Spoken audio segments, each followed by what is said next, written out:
Well, hello, everyone. It's John Lockland here. I am the director of Forum for Democracy International. Welcome to this week's forum. I'm delighted to be joined by my co-host Peter Lavelle from Moscow and by our guest, Marvin Neumann.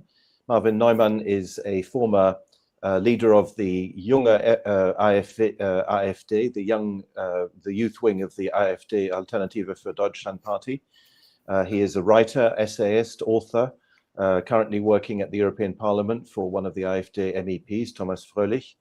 And he's agreed to join us today to talk about his book, which has an absolutely fascinating title. I unfortunately haven't read the book yet, so that's why we're having Dr. Neumann on, in the hope that he can explain to us what it's about. The title of the book is Americanism, the Ideology of Western Modernity, in German, Amerikanismus, die Ideologie der westlichen Moderne. And this, to me, is a very, very intriguing title. The last time I heard of Americanism as an ism was at the end of the 19th century, when the Pope, the last Pope to be called Leo XIII, wrote a letter to the Archbishop of Baltimore denouncing various errors or heresies that he said had gained ground in the American Catholic Church, and he gave them the generic name of Americanism. But you, Marvin Neumann, I think you've got a different understanding of Americanism. Perhaps you could tell us, maybe start by saying a little bit about yourself, if I haven't introduced you enough, but also what is Americanism, and why is it the ideology of Western modernity? Dr. Neumann. Yeah, thank you very much. Thanks for having me. I'm not a doctor, though, but oh, okay. I'll just call you dottore. I'll call you dottore then, like in Italian, because in Italy everybody is dottore. Most people are Herr Doctor in Germany. But anyway, Mr. Marvin, let me call you Marvin. I'm not, unfortunately. Yes. Yes. Thank you. No. Yeah. Thank you for the introduction. I think you've checked all the boxes that are of interest. Indeed, my book on Americanism. So usually the term Americanism seems somewhat anachronistic, right? It's something people mostly associate with the first half of the 20th century, perhaps the Cold War. It's not really perceived as a coherent ideology for various reasons. Indeed, there is no school of thought really that would call itself Americanism, or it cannot be defined as a cohesive school of thought, I would argue. However, the term was used, I think, starting in the late 19th century and then the first half of the 20th century by different kinds of American intellectuals. And these are of majorly two types, one being the liberal progressives, modernists, and the other being of a Protestant origin, the ecumenical movement, the going back to the Puritans, really. And usually in German discourse, there is the term of anti-Americanism as a pejorative. So usually people are called anti-American, and they do mean that someone rejects, obviously, American influence, American military imperialism, perhaps, if they are of a left orientation. But the larger implication usually is that someone rejects modernity as a whole, rejects democracy, rejects liberalism and some sort of Western conception of civilization, because all those things apparently have been introduced or cultivated, if you will, by the United States of America. Yeah. And that is not entirely wrong, because what we do see in American history is sort of a tension between the ideological and theological implications of the American project, of these colonies that then developed to be a nation, or a state at least, and the people, the substance of the American people, that are obviously of majorly in the beginning of Northwestern European descent, mostly of British descent. That's why usually Americans were called Anglo-Americans up until the 1960s, perhaps. And at the same time, what we can see is the idea that America represents a new kind of civilization that is built solely upon modernist ideas of universalist thinking, of progress, of secularization, of certain kind of ethics, and that rely heavily on a Puritan Protestant origin, but sort of turn against the substance. So these ideas, these modern ideas of universalist progress, of mankind, of sort of Freemasonic ideas at the time, of the brotherhood of man, and so on. These things sort of become reflected over the 19th century in a clear opposition to Europe and an Occidental European, also Catholic identity. And they are also anti-European in the sense of that they begin to turn against the people of Europe. So beginning in the colonies, there is in the late 19th century an anti-Anglo-Saxon element in those progressive thinking, where these people aspire a sort of new kind of civilization that is cultivated by immigrants, right? So the immigrant in the city, the metropolis, that is the future, and the Puritan farmers are sort of regressive. Obviously, we have the Civil War, where the Southerners ultimately become the bad conscience of the American people. So these kind of European Anglo farmer-like regressive people that are heavily associated also with European immigrants. They sort of they become the object of what needs to be overcome in order to have this new type of civilization manifest under the American state, under the principles of the American Constitution, which there's a long debate whether the American Constitution is implicitly European or Western in this sense. But as a matter of fact, it has been universalized and seen as a doctrine for all of mankind. This is what Abraham Lincoln alludes to heavily. So you have this proto-globalist ascension of the American ideal. And what I would argue, I think that's true. I think the Americans, I mean, Peter Lavelle is an American citizen, or used to be anyway. I don't know if you've still got your citizenship. You've got both.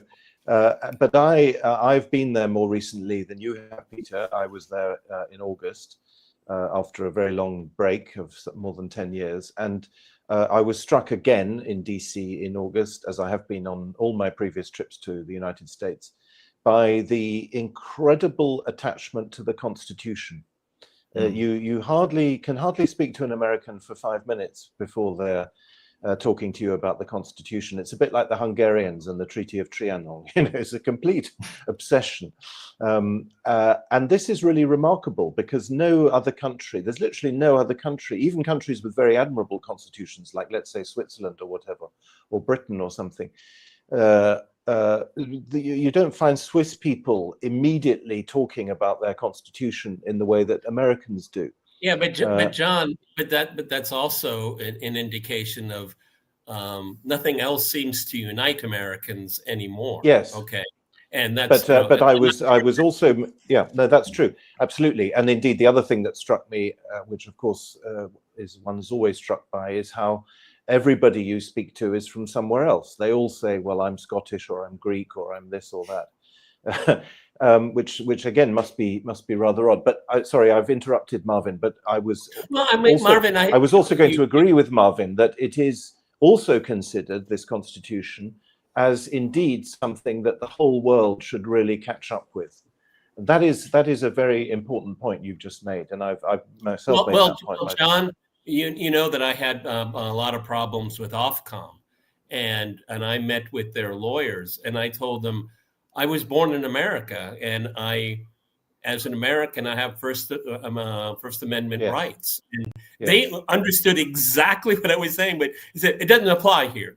We're the UK. We don't have that. And I said, I can't function any other way. That's part of my DNA. Marvin, you're talking about Americanism and its lineage and all that. And I'd quibble with you on quite a few points, but the thrust of it I get.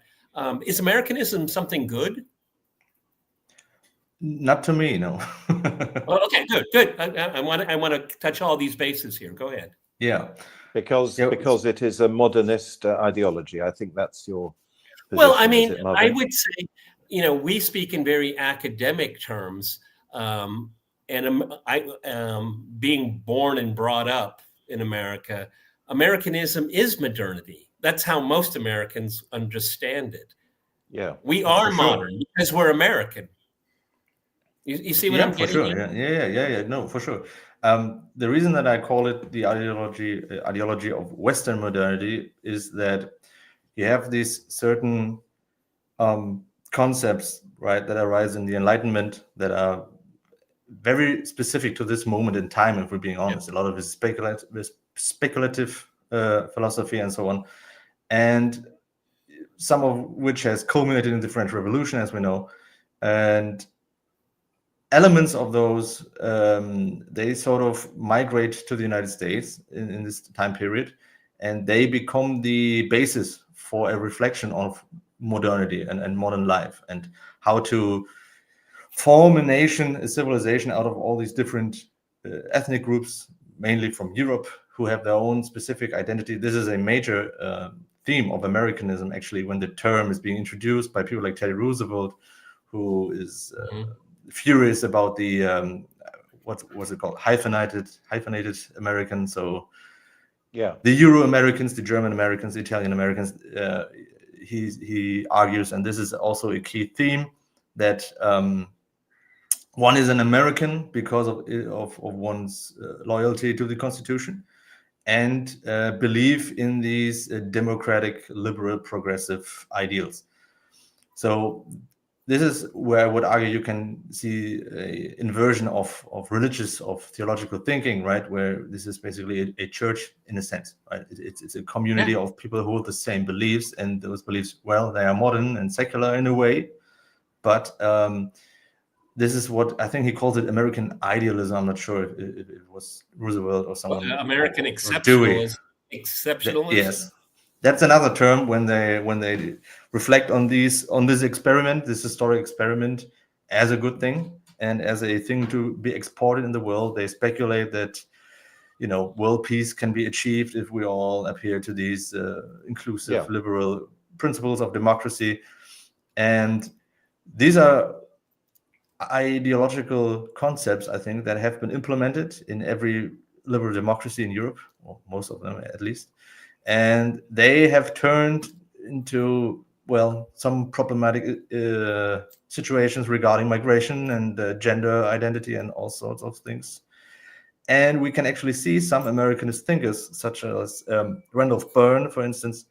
I think he died very young, but he has 2 or 3 very influential essays, one of which is Transnational America. I think it's from 1916, just before the United States joined World War I, I think. And he's reflecting on those things. And what he does is very interesting in this essay is he argues that the Anglo-Americans should basically give up their ethnic identity and their cultural heritage, and they should embrace the foreigner, who should at least hold on to their ethnic identities for 2 or 3 more generations. And by taking the majority population's particularity and embracing the particularity of the minority, he sort of argues we can find some kind of new universal integration of a majority that has given up on being a majority, and the minority being somewhat protected, but he expects those things to kind of create a universal synthesized cultural identity. And that is basically what I would argue the entire project of Enlightenment thinking, of modernity as such. And it has actually quite successfully, I would argue, been tried in the United States. It failed in France. It failed in Russia when Marxists who gave those ideas a materialist spin have tried similar things. Obviously, I wouldn't prefer those to Americanism. But this is what I would argue, that we can see that this concept of a certain liberal, modern, universalist life is built upon a reflection that denies European particularity. Like Peter, I agree. I think I agree with you in the general thrust. I've got 2 or 3 remarks. Firstly, why do you say it didn't succeed in France?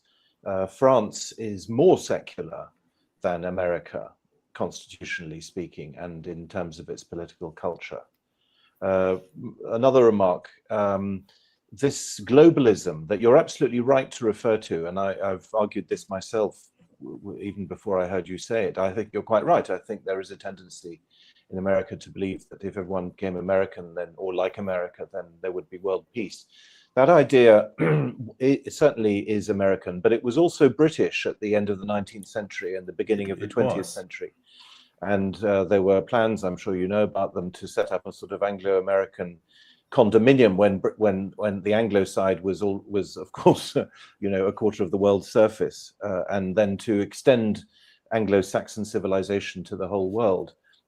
And then my third remark on listening to you is so that globalism started, let's say, I don't know, the end of the 1890s and then carries on for a few decades beyond the First World War. But I wonder, was the United States of America like that before? After all, it withdrew to its hemisphere. The Pilgrim Fathers left Europe for a reason, and then in 1832 they proclaimed a sort of mutual non-interference pact with the Monroe Doctrine. In other words, they weren't globalist with the Monroe Doctrine. They said, we're going to keep our hemisphere and you stay out of our affairs and we'll stay out of yours. I wonder, and then my final point, but which I'm sure we'll come on to, but not necessarily straight away. Right now, from the point of view of modernism and globalism, the United States of America is a beacon to European conservatives, because Europe is a much less conservative, much more secular society, or series of secular societies, than the United States. Even before the arrival of Trump, the United States had far more conservative elements in it. Obviously, religion in public life, certain social issues like abortion, now the whole sort of phenomena of in the wake of the Charlie Kirk assassination, Charlie Kirk himself, all these things. Surely many European conservatives look to America right now, modern day America, never mind Americanism, as rather positive in comparison to the cultural, religious wasteland which is Western Europe. Yes. So when I was referring to the French Revolution, I would, well, the French Revolution, you're right, in a sense, it succeeded, but since the United States have become the global hegemon, I would argue that in the long run, the French experiment failed rather quickly. Reaction took power again, at least for a while. So I meant in that way. But you're right. Those in principle they are the same projects, I would argue, more or less. In terms of the British impact, that is absolutely true, and the sort of the idea of the United States taking over the British ideal of civilization and being a force for culture in the world actually was, I would argue, adopted in during World War II at last, and then obviously during the Cold War. I would say the United States, although they first were a set of colonies of the British, sort of have taken over the British legacy in that regard, at least. Yeah. Although there are obviously strong distinctions between the British and the American. As for your finals, did I miss something? No, right? I don't want to overload the questions. We'll come back to it. That's Go fine. ahead. Okay. No, but to your final point, I have a whole chapter. It's probably the last chapter that is on the Cold War and sort of the question, why has at least, well, we could argue that it stopped now with this administration, but why for the past 60 years has basically leftist revolutionary thinking won out in the West, right? In the United States as well as in Europe, especially during the Cold War. There are different concepts to describe this phenomenon, some call it cultural Marxism. Nowadays, we would call it wokeness, sort of this Jacobin revolutionary thinking of progressive idealism in a way. And what's pretty interesting is that during the Cold War, actually, American elites, in particular the CIA, tried to fight Soviet Marxism and its cultural export, social realism and so on, by creating a hybrid modernist culture that reflects Marxism in a sense, but should beat it by being even more expressive and individualist and so on. And so they promoted modern art and all those things that we would, as conservatives, usually believe, that has to be, that has to come from Moscow or Soviet influence, when in fact it was the CIA pushing this stuff a lot in Western Europe. A lot of critical theorists like Adorno were published in CIA-funded magazines such Monat. There was the Congress for Cultural Freedom, all this sorts of stuff. And I mean, they were successful ultimately. They sort of destroyed what Marxist force could have been there, I would argue. But this has kind of taken those leftist modernist tendencies of Americanism of certain thinkers of the 20s and 30s, John Dewey, Randolph Byrne, as I mentioned him, William James, and so on, and kind of created this monster, right? Taken those ideas, abstracted them, I would argue, and universalized them to an extent that is perhaps beyond the scope of what these thinkers expected to happen or to even be possible. And it has mirrored or reflected on Marxist critique to a certain extent, where you have this word hybrid of post-Marxist leftist revolutionary thinking, as well as this very Americanist thinking of democracy and individual value, the value of individual life and so on, which obviously has been also perverted by such things as these abortion, the things of female autonomy that would give you the right to murder an unborn child and so on. So I would argue that Americanism was sort of a blueprint for whatever we would call now wokeness or progressivism. And it was a very important step to get to this situation we're in now. And Europe, and that relates to the Cold War, is basically, I don't know if this is controversial, but it's basically a set of vassal states, right? I think NATO is more or less like a collection of vassal states for Washington. How is that controversial? I'm just asking. No, it's absolutely grotesque, but that's what I mean. Marvin, are you in Germany? Yes, I am. Right? Oh, okay. Then I won't talk about the Nord Stream. Okay. I know, no worries. But it's funny because Marvin, I don't think Americanism is working in America anymore. Yeah, that's a good question, right?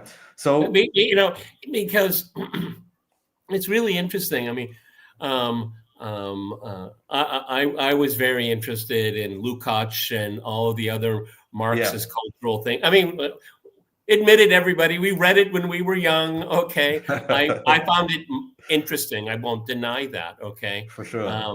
But it's less than an ideology as it is a vehicle for politics. Okay, because you can put whatever substance in the bottle you want. Okay, we see this happening now in the United States when it comes to like Israel and anti-Semitism and all that. That's a form of wokeism as well. So it's more of for me, it's not really ideological. It's more of a political process, and it's very dishonest much of the time as well. So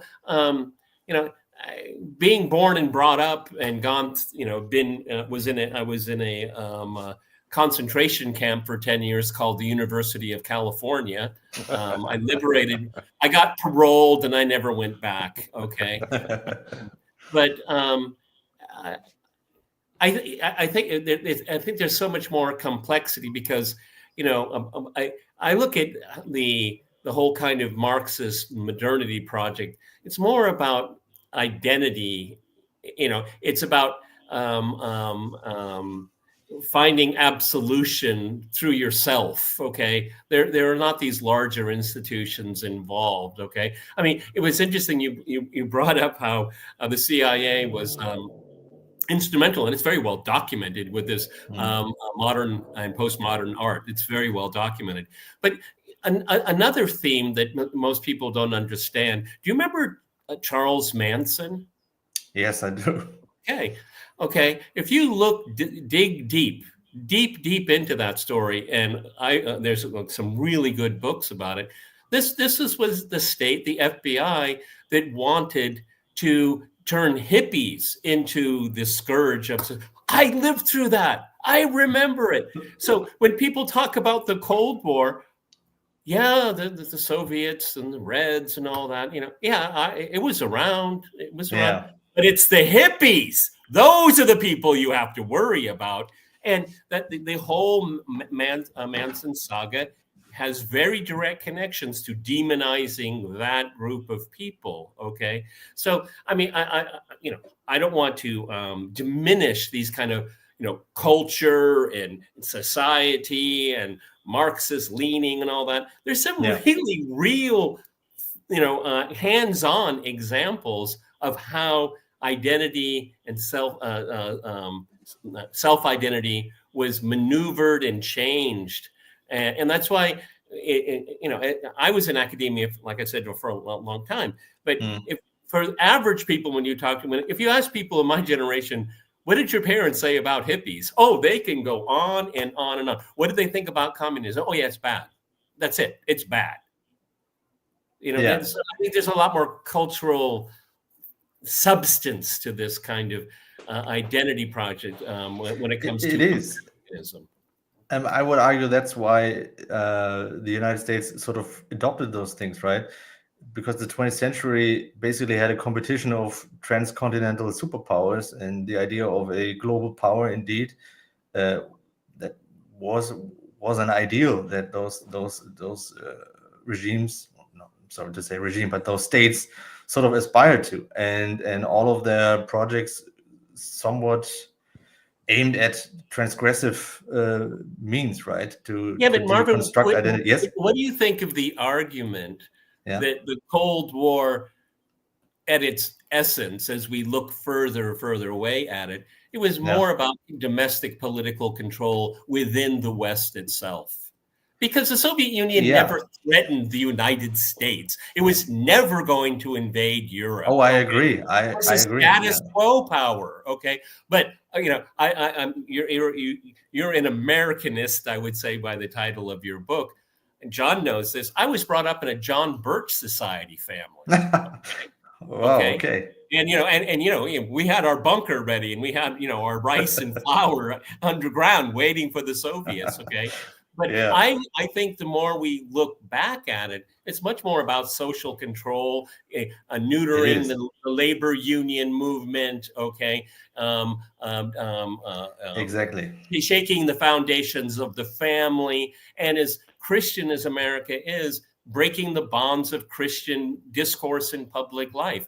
All of those things. And you don't have to be a leftist to do that. You want social control. You don't have to be left or right. You want control. Yes, that's actually what I was trying to get. Maybe the point didn't come across. Indeed, those,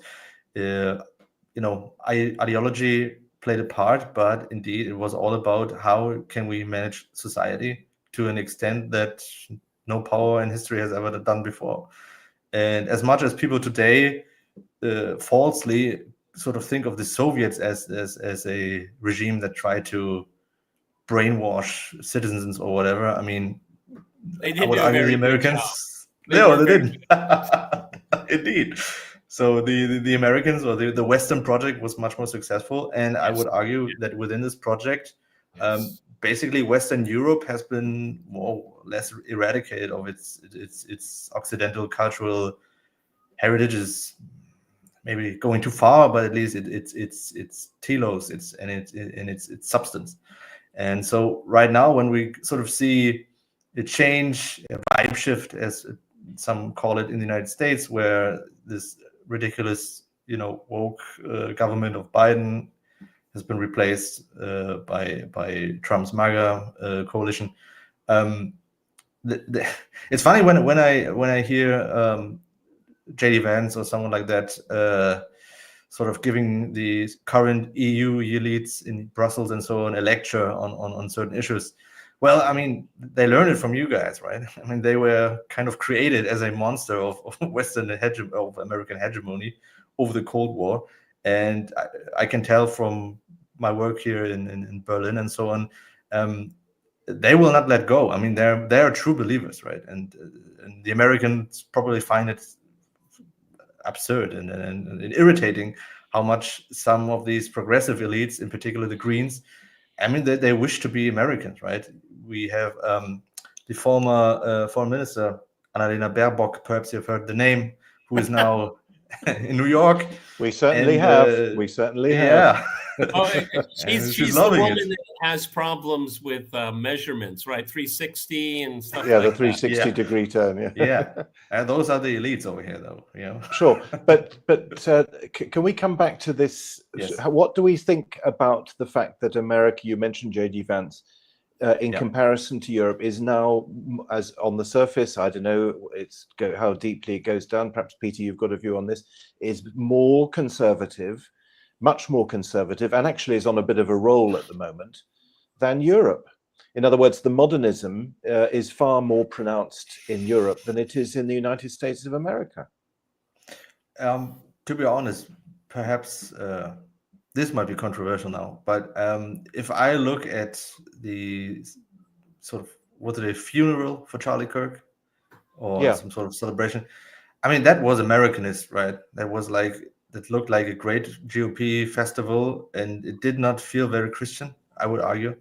There's a very good point. There's a very superficial type of American Christianity that has developed over the 20th century, I would argue. This is the mega church. It was basically a mega church event, right? With politics sprinkled into it. But see, Marvin, that's what I'm getting at, is that there is this intense yearning for community. People have lost that. And for sure, yeah. I'm not a proponent of the mega churches, not at all. Okay, I find them to be very, very abusive. Okay, but this sense of lack of community, as a conservative, that's part of our agenda, is family, community, and a sense of belonging. And the Charlie Kirk funeral told you just how much it is lacking in the United States. Okay. Yeah. And I will stop there and conclude with, it can be used for very nefarious purposes. Okay. Oh yes. What I saw did not make me happy, to be honest. Yeah, I agree. So that's sort of the question, right? As how conservative really is this? It's a rejection. We would use the term modernism, okay? Postmodern. We would use that term. The average American has no idea when you say something like that. They don't know it's what they did to us, what they're doing to us. That's what they're going to tell you, okay? Yeah. And that's one of the things is that, and that's why I think the Trump people are very erratic. I mean, I mean, there's not a news cycle that goes by that you're just like, what? Okay. And it's not conservatism. I'm sorry. No, it's not. No, it's not. And I wonder, when has there been a conservative movement as such, for the last time? Because I agree, it's certainly not this Trump MAGA thing that is including some sort of Silicon Valley technocrats and certain transhumanist elements. It's very bizarre, right? And it looks to me, now we're somewhat alluding to the Cold War, that the United States as a empire sort of well, it's struggling, right, vis-a-vis China, Iran to some degree, Russia, and so on. And there is this attempt to kind of recreate the magic of a potent American empire, I would argue. And they're sort of borrowing from the 1980s, I think. This is kind of 1980s coded a lot. Pete Hegseth is, he's like a talk show host who is now Secretary of War, right? Now we're going back to the Second World War. It's bizarre, right? It's an attempt of creating something vitalist American that is Did you see his speech or parts of his speech to the Yeah, I general? saw parts of it. Yeah. I don't know if John, you chime in here what you think, because you'll know what I'm talking about. It looked like a scene from the film Patton, and with the big American flag. He's Patton. He's George. Yeah. He played Patton. Okay, this is comedy. Well, I was struck. I only saw clips on X. Yeah, I didn't watch the whole thing, but I was very struck by the similarity between what he said when he said we want to make our country so strong that no enemy will ever dare challenge us, and FAFO and so on. General Milley, the former chief of staff of the United States Armed Forces, said exactly the same thing. He didn't use the same word FAFO, but he gave a very, very brutal speech. I've forgotten when it was, about 5 or 6 years ago, possibly actually even under Obama. I can't remember now, but he gave an incredibly aggressive speech when he said more or less the same thing. And of course, that same thing, the idea that America has to be stronger than everyone else and must never even be challenged by a rival, is of course the Wolfowitz doctrine from 1992. So here we are, after all this so-called upheaval, MAGA, we're in fact just on the complete stuck record of full spectrum dominance. Yeah, but two things here. When Milley made that speech, it was begging for more defense spending. Let's always be careful, gentlemen. Threat inflation is what they traffic in. Threat inflation. Okay, yeah. Not real threats, but potential threats. Okay, and to Marvin, going back to the 1980s, it's such an interesting way of looking at or using that as a bench post. I would argue that it's only an imagined past.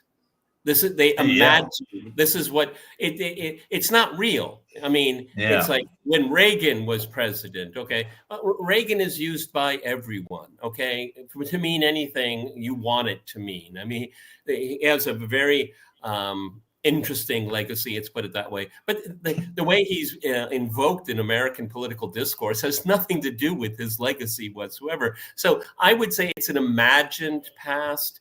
And the last time there was a strong conservative movement, that's really difficult, I think, to define, because conservative thought has always been kind of on the defensive.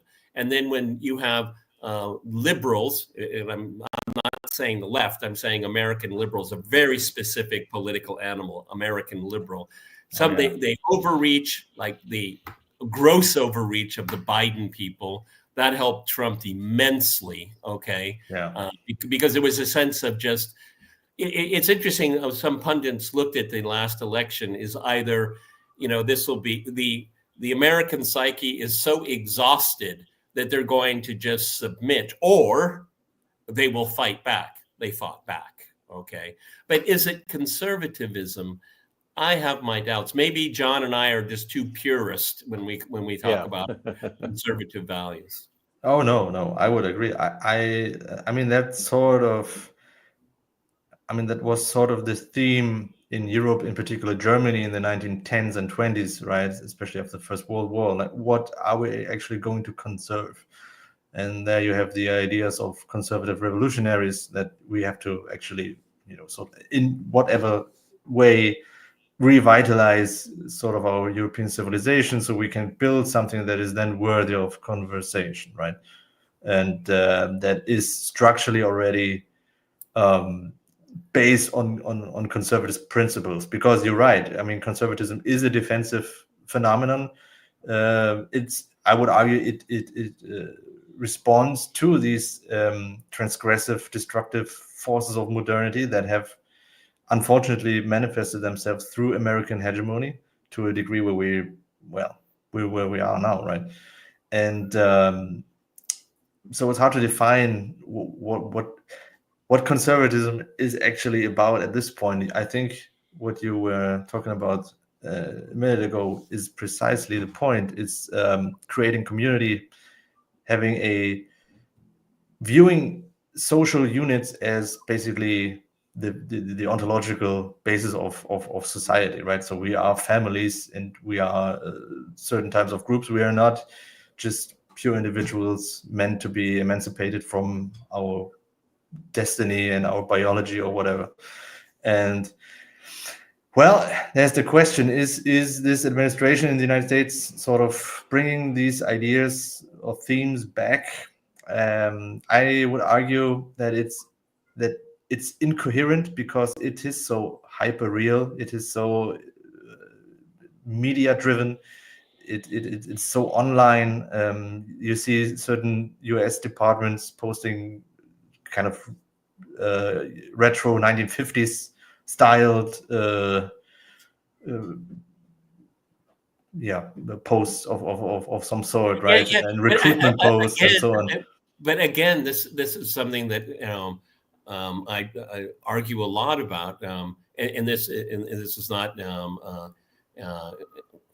challenging your point, but going back to the 1950s again, the conservatives line would go back to the 1950s were a pretty shitty time for a lot of people. Okay, I mean, and Marvin, you also know that within the American context, races plays such a very important role. Okay, yes, indeed, and I think that knowing many people in the conservative movement, for people like myself and my friends, race just isn't a big issue. It's something that is foisted upon us, okay?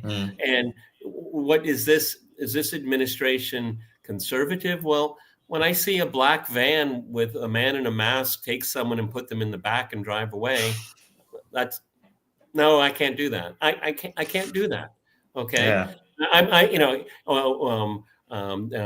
Every person deserves a trial. No, they deserve a hearing. A hearing can last 3 minutes. Okay, yeah. It's not a trial that can last for months and months. No, you see. That's my conservatism. Is that the Constitution is important. That's the only middle ground. When I mentioned the First Amendment, even my political opponents know what that is. We all know what it is. Okay, we may interpret it differently, but I mean, if the law is supposed to bring us together, then it's tearing us apart. And one more point before I forget it: Americanism is a secular religion. Yes, and it's not proving to be very successful, actually. Okay. Because, and I would argue that you can't build a coherent society based on a secular religion like Americanism. Okay, I think the experiment has failed fundamentally. I would agree. Yeah. What really bothers me is that there are so many people in Europe that think, well, the Americans got it right. I just like, what? No. There's plenty of traditions in Europe that are worth preserving. Okay, I mean, I'm going to sound grossly romantic, but when I'm in the French countryside, I think, wow, this is God's country. We got to save this. We got to save these communities, keep their hospitals there, keep their schools there. Okay, because big cities turn me off. Okay, there is something about us that are tied to those type of things. And the further you get away from it, the more you realize that the more you don't even have an understanding of that kind of way of life and thinking. Yes, it's true. Americanism is strongly associated with this idea of a cosmopolitan civilization that is basically defined by cities, and the farmer is sort of eradicated from consciousness, from culture, more or less. That was a main theme of the 1910s, 1920s Americanist thinkers. And you're right, this experiment of an American civilization defined by those quasi-religious terms, I would argue it has failed. and we're sort of in this situation now that Immanuel Todd describes as, nihilism, right? This progressive euphoria has sort of given away to nihilism, and we cannot get out of this, right? I mean, this is not new, right? The theme of nihilism existed in the 19th century a lot, but we're at the end of the road to an extent, and it correlates with the end of American imperial power, I would argue. I've like you, I've read Immanuel Todd's book, and I think the use of nihilism as a matrix of analysis is extremely useful. I think it explains a whole range of things, and of course, broadly, I agree with you. But I don't know. Maybe I'm just misjudging. Maybe it's a bit like you. I rather laugh, actually, Peter, when you talk about the French countryside, because I live in France and I have a house in the French countryside, and I'm in the French provinces now, and it is so terribly degraded with respect to what it was, even a generation ago. But John, I have the juxtaposition of going to the Russian countryside, and it's getting better and better and better and better. It's actually a new trend. I mean, in the 1980s and in the 2000 aughts, it was everything Western, everything came from the West, must be wonderful. And now my wife tells me the best-selling fashion in Russia is, oh my God, made in Russia. What's the new fad? Buying a dacha in the countryside. Going around in felt boots. It's the West goes one direction. Where I live, we're going in the completely opposite. And I'm here at the right time. Yes. No, I think you are. I think you are living in a conservative country in the real sense of the word. Conservative in its social instincts and reflexes, and in its leadership. But what's if I may? Yeah. Excuse me. Go ahead. I'm sorry. Okay. That's very interesting, because those competing powers, right? Russia, China, and Iran, to a certain degree, maybe differently, but they all sort of found or are trying to find a formula that is post-Western and post-modern in a sense, right? Even the Chinese have found their own civilization, their own culture as a force to, what do they call it, socialism with Chinese characteristics or something. Well, okay, but so there is a trend where those civilization states, those forces are trying to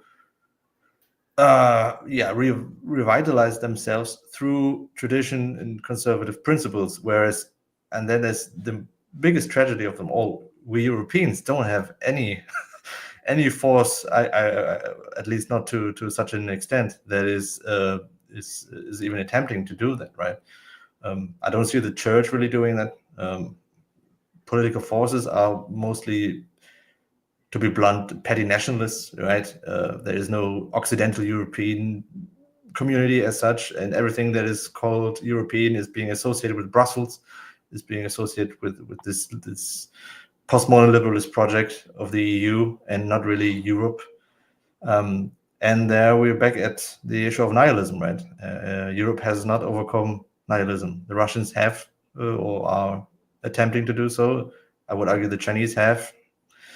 Yeah, I don't know what's going to happen to the Americans, though. That is going to be very interesting. Well, we've already mentioned Charlie Kirk here. I do worry. Americans say, political violence is not the solution. Well, America was built on political violence. Okay, it's a very long history of a lot of violence and assassinations, and I'm afraid that's going to accelerate. I mean, Trump, for whatever you think of him, he's an accelerant. Okay, he accelerates everything that is going on. John, maybe a topic for a future forum, but I don't say Chinese with communism with Chinese features. I call it Chinese Gaullism. Just hold that as a thought, okay?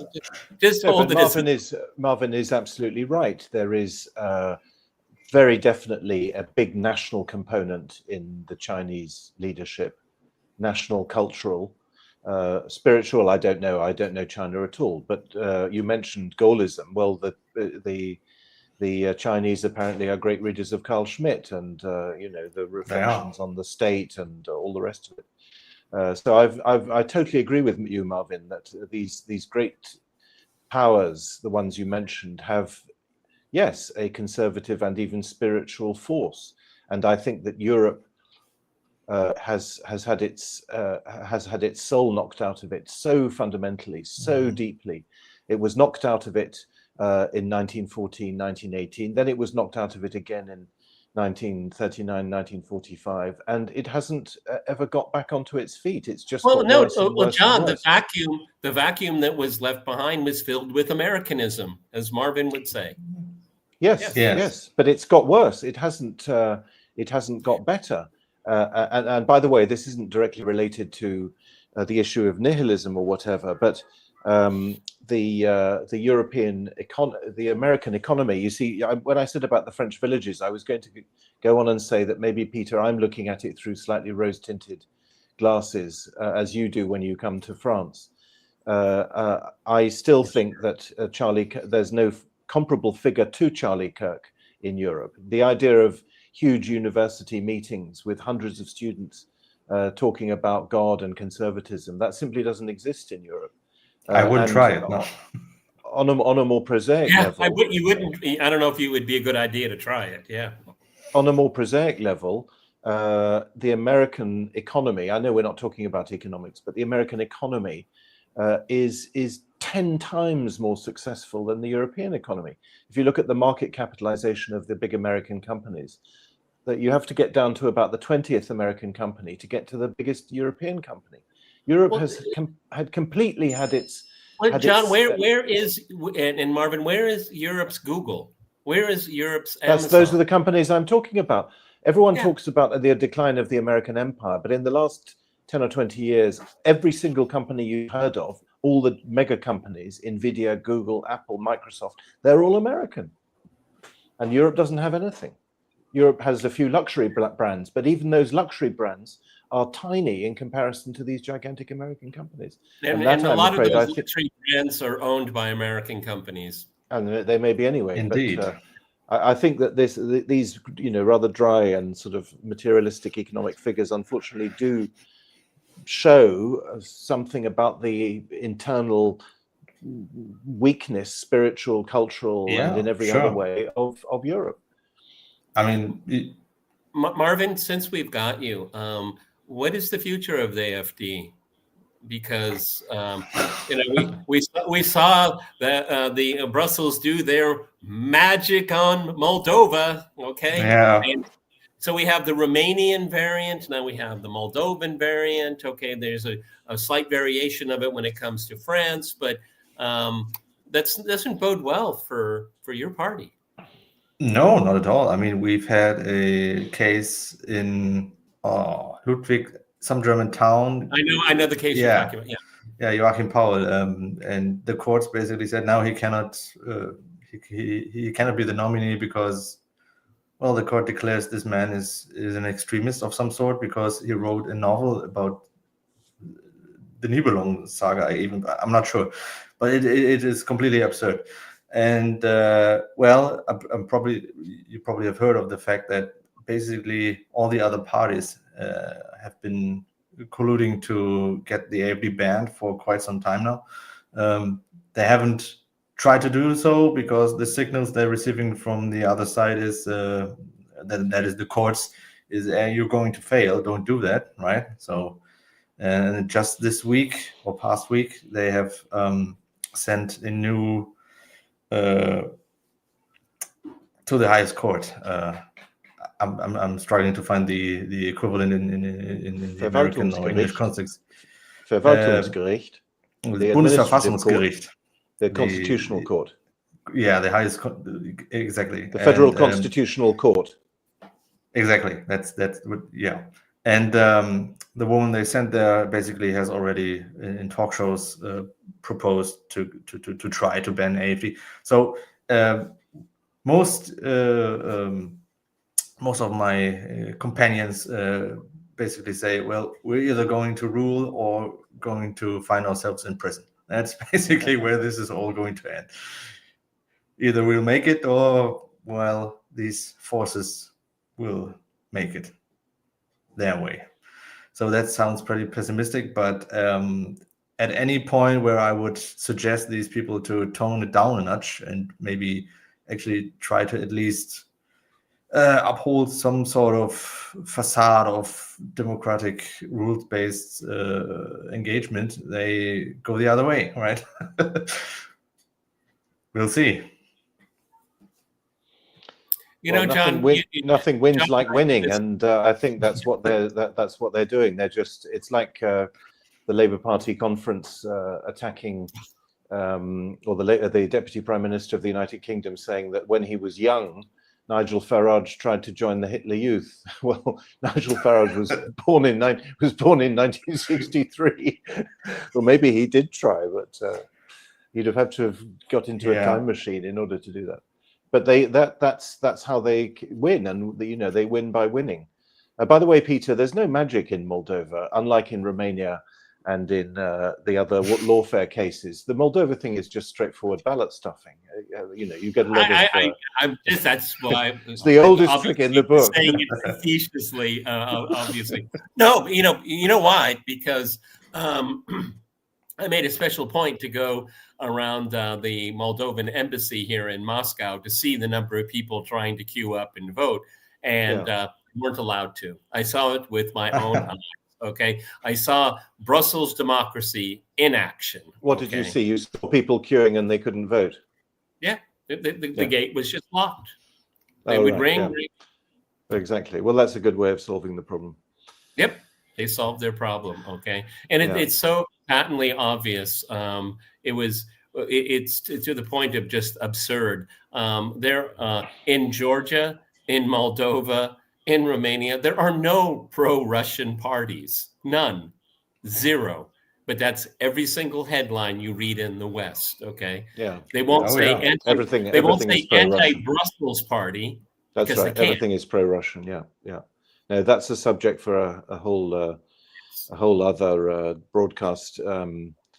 I've been very shocked and upset by a case in Britain this week where a former member of the European Parliament was convicted following a guilty plea for bribery, but in fact what he'd done was to lobby for Ukrainian television stations that had been closed down, and in the accusation, in the prosecution, he was accused of spreading a pro-Russian narrative. This was in 2018, 2019. It had nothing to do with Russia. It was a purely Ukrainian thing. But everything, as you say, Peter, everything is pro-Russia. If you're not too happy about your country going into the EU, you're pro-Russia. So yes, and I think those things will continue. And I have to agree with you, Marvin. I think the outlook for the AfD, I mean, even the poll figures are not that encouraging, are they? Because nationally, the party doesn't get, it's got what, 20, it's sort of in the mid-20s. But of course, you're right. It's actually leading the polls with 27%. It's ahead of the Christian Democrats. That's I mean, that's the issue, right? That's why they're a little scared, right? I mean, you can just ban some tiny little group, but taking 1/3 of the population's voice, that could be an issue, right?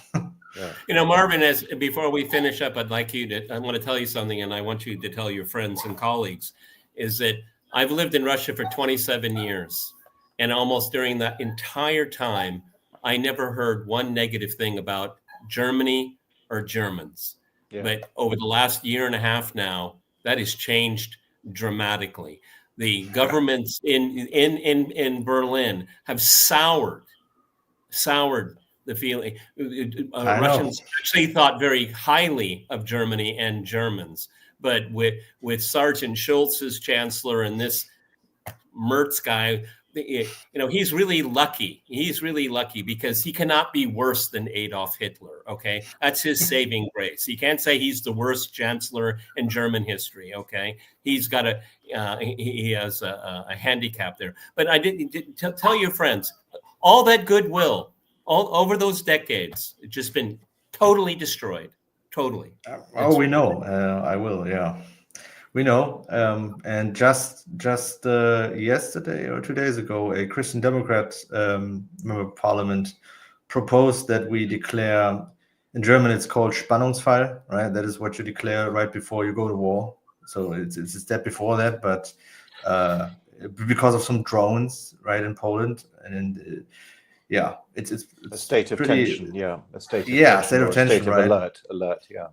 And I mean, yeah, you have people who either don't take any of this seriously and who have given up on sort of society, because our media cycle is all about Russian scare, the Russian scare, and the other part is as with COVID back in the day and so on, they are very neurotic. Yeah, well, that's the threat inflation that Peter referred to a moment ago. Yeah, exactly. Marvin Neumann, thank you very much indeed for being with us. It's been a great pleasure to get to know you, if only on the screen. I very much hope that we meet before too long. Congratulations on your book, and all the best, and thank you very much again for being with us. Thank you to our viewers. Goodbye, everyone. Bye-bye. Thank you. Bye.